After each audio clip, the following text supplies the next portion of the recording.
কি কর ये भाई बुझ हरा ने मुंह फुसका बाहर है गसगा আর জানি ভুল নয় ভালো করে মিছিলতে আসো ভাই হাবু ভাই কিন্তু জনগণের শত্রু ये भाई मुंह फुसका শত্রু বাবার है गसगा তোরে 70টা বাই করা যাব না, আগে ইলেকশনে জিতা নই, তারপরে হবে সবকিছু। ঠিক আছে, ভালো করে মিছিলতে। ঠিক আছে ভাই।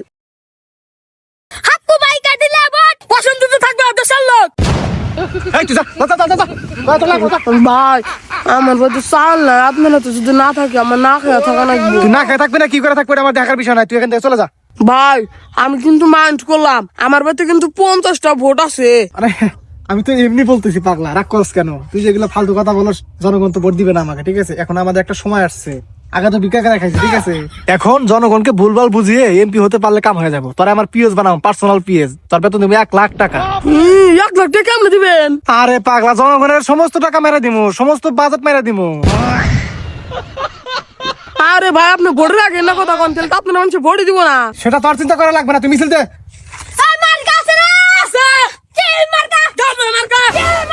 দেখতে পাচ্ছ কৃষক, ওনাদের ভোট ছাড়া আমরা এমপি হতে পারবো না, ওনাদের ভোট আমার দরকার আছে। চলো আসো।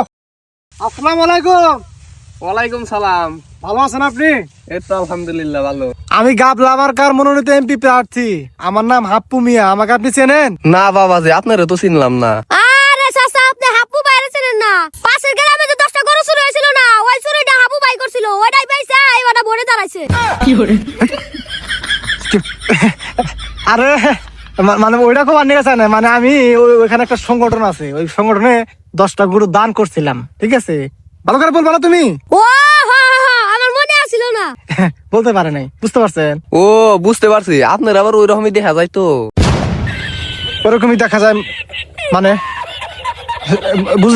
বুঝলাম না। আরে আপনার এমপির মতো দেখা যায়, ওটা বলছি। ও আমি বুঝতে পারি না। যাই হোক, আমার গাবলা আমাকে একটা ভোট দিয়ে আমাকে জয়যুক্ত করবেন। ঠিক আছে, আমি আপনাদের এই এলাকার উন্নয়ন করতে চাই, জনগণের উন্নয়ন করতে চাই। হ্যাঁ আপনাদের আর খেতে খামারে কষ্ট করে কাজ করতে হবে না, শুধু রাস্তায় থালি না বসে থাকলেই হবে।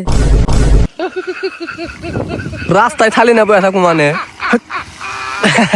আরে মানে চাচা ওইটা বোঝাবার চাই না, মানে আমি মানে ইলেকশনে জেতার পর একটা মোট জমা করবো, তো সবাইকে দাওয়াত দিব, সবাই মানে থালি না রাস্তার মধ্যে মানে দাওয়াত খাইতে যাবে, ওইটা বোঝাবার চাইছি আর কি। হ্যাঁ ও বুঝতে পারছি, সমস্যা নাই, ভোট দিমনি। আচ্ছা ঠিক আছে, খুবই খুশি হলাম। দেখছো ভালোবাসার মানুষ।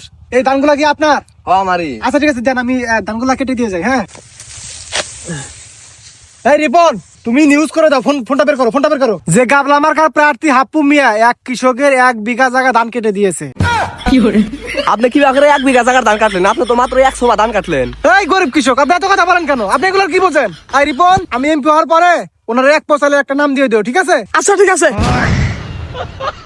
কি 1 পয়সাইলেন না? আরে চাচা, এত বছর যে আমরা না খেয়েছিলাম, আপনি কি 1 টাকা দিচ্ছেন? 1 পয়সা দিচ্ছেন? দেন নাই। এখন আমরা যে 1 পয়সার নাম দিয়ে দিচ্ছি, এটা অনেক, বুঝতে পারছেন? এই রিপন, ওনাকে নামটা দিয়ে দিও। ঠিক আছে? দিয়ে দিবে। তাহলে চাচা ভোটটা দিয়ে দিন। ঠিক আছে? গাবলা মার্কায়। ওকে? আপনি শরীরে গন্ধ কেন? আপনি মানে গোসল করেন না আশপাশ থেকে? না, এই জন্য কৃষকের বুকলে আসতে মন চায় না। হাবু ভাই এগিয়ে চলো, আমরা আছি তোমার সাথে। হাবু ভাই এগিয়ে চলো। হাবু ভাইয়ের মার্কা কি? গাবলা মার্কা। চাচা কাঁচা প্রাকেন হাবু আইছে। হাপ্পু ডাকের আবার? আরে চাচা, আপনি হাফপুরে চেনেন না? আমি মনোনীত প্রার্থী গাবলা মার্কার। ও চিনছি, ওই যে গরু চুরি করে যে ধরা পড়ছিলেন, হে হাপ্পু আপনি? হাই চাচা, আপনি কারে কি কন? আপনি জানেন আমার সম্পর্কে? জানেন আপনি আমি ওগুলো কোনো দান করছিলাম? ও আচ্ছা, আমি তো সেটা জানি না। আপনি জানেন না, আপনাকে জানতে হবে। হাবু ভাই একজন জনদরদি লোক। ও বাবা, আমি তো এত কিছু জানতাম না। আরে চাচা, এগুলো তো জানতে হবে। ঠিক আছে, নিউজ দেখেন না, নিউজ পড়েন না? এই মাটিগুলো আপনি কাটতেছেন, কৃষক মানুষ, মুরব্বী হয়ে গেছেন। দেখি আমি একটু কাটিয়ে দিই, সরেন। এই রিপন, ফোনটা বের করো, নিউজ করে দাও, ফোনটা বের করো না কেন? হ্যাঁ লেখো, হাপ্পু মিয়া নিজ অর্থায়নে 2 লক্ষ টাকা দিয়ে এক কৃষকের জমি ভরাট করে দিল। আপনি জমি ভরাট করে দিলেন মানে? আমি তো আমার নিজের টাকা দিয়ে ভরাট করছি। আরে চাচা, আপনি তো বেশি কথা বলেন কেন? আপনাকে আমি এমপি হওয়ার পরে 1 প্যাকেট বিড়ির নাম দিয়ে দিব। ঠিক আছে? এই দিয়ে দিও। হ্যাঁ 1 প্যাকেট বিড়ির নাম? আরে চাচা এত কথা বলেন কেন? এতদিন যে হাবু ভাই ভিড়ের মতো মাটি থেকে খুঁটে খাইছে, তখন কি আপনারা দিয়েছিলেন? তো আরে বিড়ি ভরা খুঁড়া খাই না মানে মানে মানুষ আমার এমনি দিয়েছে, ভালোবাসতো তো অনেক, গ্রামের প্রতিনিধি না? আর বিষয়টা ওরকমই। ও বুঝতে পারছি। আচ্ছা ঠিক আছে ভাই, তাহলে ভোটটা দিয়ে, আজকে শুক্রবার তো নামাজ পড়তে হবে আমার। ভাই আজকে তো শুক্রবার না, সোমবার। ওই আর কি 75 পরি তো ওই মানে মাঝে মাঝে উল্টা হয়ে যায়